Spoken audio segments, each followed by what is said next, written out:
আমি বানাচ্ছি এঁচোড়ের মুড়ি ঘন্ট। তার জন্য লাগছে এঁচোড় ছোটো ছোটো ছোটো করে কেটে একটু ভাপিয়ে রেখেছি। এখানে মুগের ডাল ভেজে ধুয়ে রেখেছি, একটু টমেটো কুচি, আচ্ছা লাগছে টমেটো কুচি, আর একটু গোবিন্দভোগ চাল, আর দালচিনি, এলাচ, লবঙ্গ, শুকনো লঙ্কা, আর একটু কড়াইশুঁটি, তেজপাতা, আর আদা পেস্ট আছে, আর কাঁচা লঙ্কা লাগছে।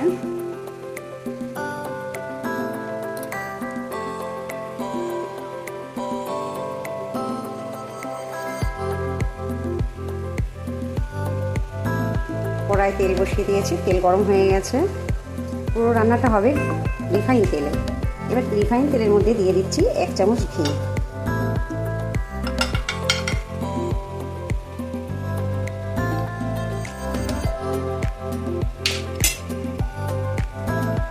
তারপর দিলাম দুটো শুকনো লঙ্কা,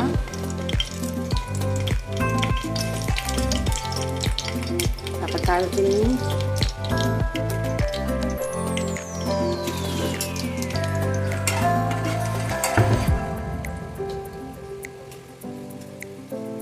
তারপর দিয়ে দিলাম 3টে তেজপাতা,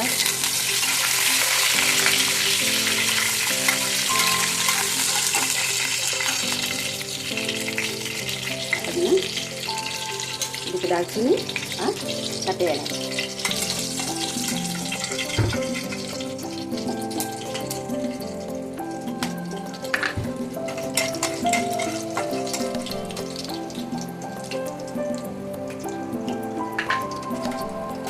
হালকা লাল হয়ে গেছে, এতে দিয়ে দিচ্ছি টমেটো কুচিটা।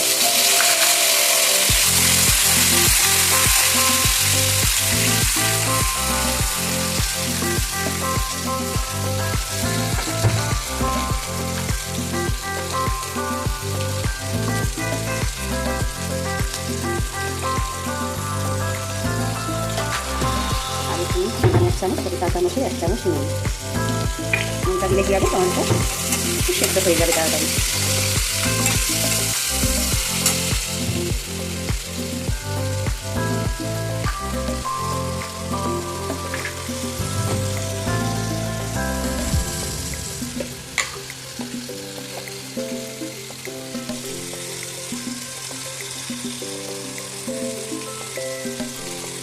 তারপর দিলাম 1 চামচ আদা পেস্ট।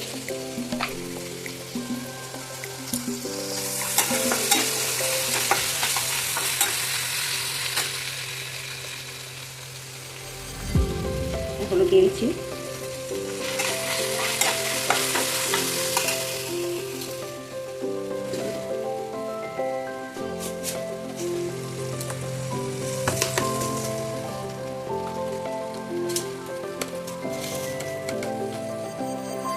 তারপরে একটু হালকা চিনি দিয়ে দিলাম, অল্প করে চিনি দিলাম।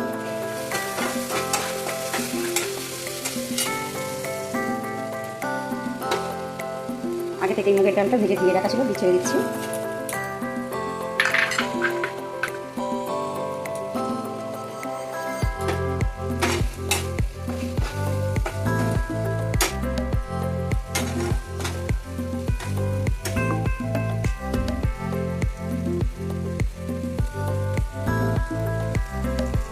এরপরে দিয়ে দেবো এঁচোড়টা আগে থেকে নুন হলুদ মাখিয়ে সেদ্ধ করে রেখেছিলাম।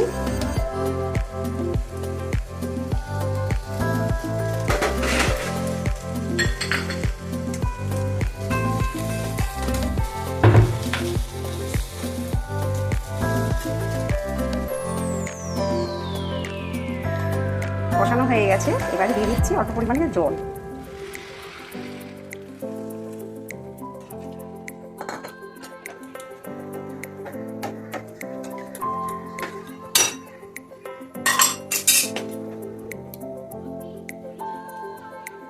এবারে কিশমিশটা দিয়ে দিলাম,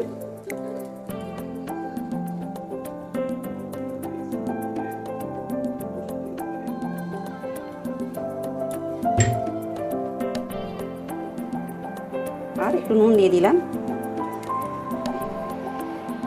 এখানে নুনের পরিমাণটা কম লাগছে, কারণ হচ্ছে আগে থেকে এঁচোড়টা নুন হলুদ দিয়ে সেদ্ধ করে রেখেছিলাম।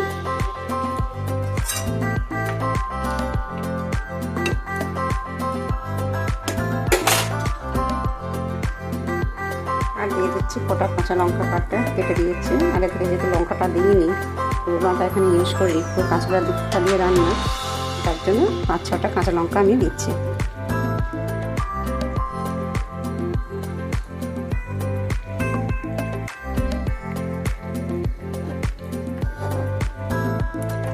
ঢাকা দিয়ে 10 মিনিটের জন্য ফুটতে দিলাম। এবার সেদ্ধ হওয়ার জন্য ঢাকা দিয়ে দিলাম। এবার আমার রান্নাটা পুরোপুরি হয়ে গেছে।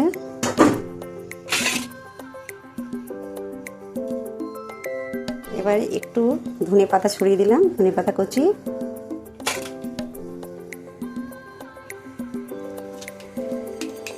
আর গুঁড়ো গরম মশলা।